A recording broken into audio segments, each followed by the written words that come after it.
Throughout the ages, countless people have claimed to follow Jesus. Churches rise in his name. Scriptures are read aloud in his memory. But to truly follow him, we must understand and obey the structure he established.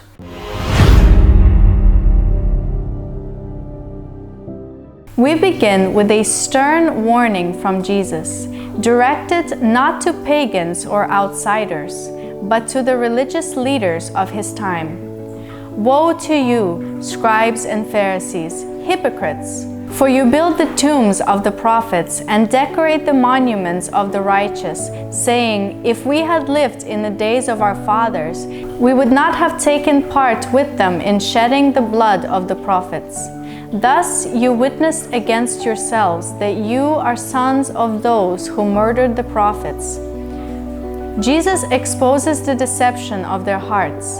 They honor the past prophets, yet prepare to kill the ones God sends to them in their own day. He continues, therefore I send you prophets and wise men and scribes, some of whom you will kill and crucify, and some you will flog in your synagogues and persecute them from town to town. It is a divine pattern. God sends and the people reject.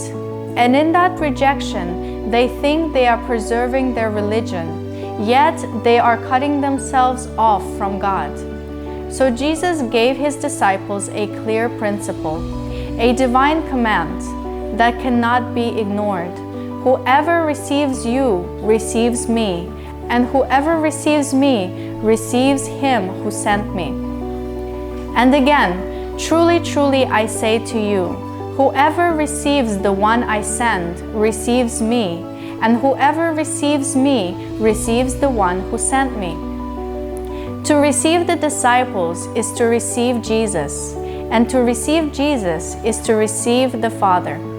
This is not symbolic, it is a clear truth.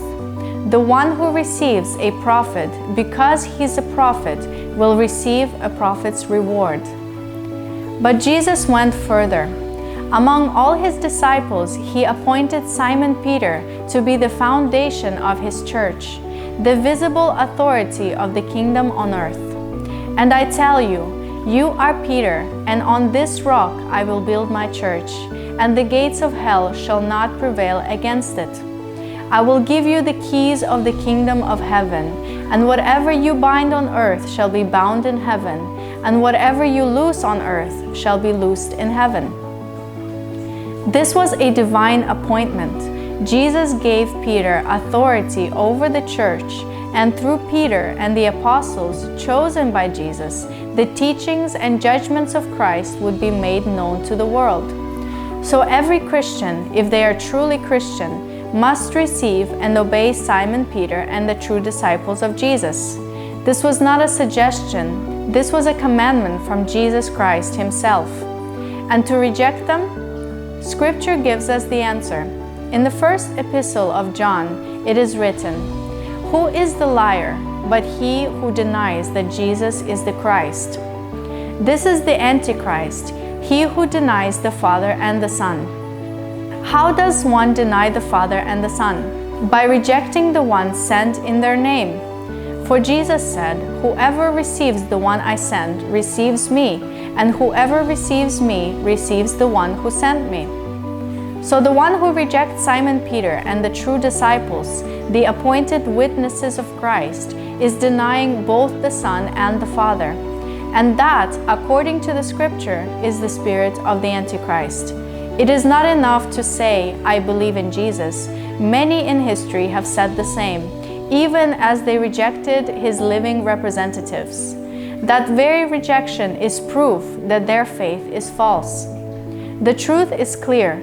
To accept Jesus is to accept the ones he sends. To follow him is to follow his appointed ones. And to reject them is to reject God himself. This is the command every true Christian must fulfill.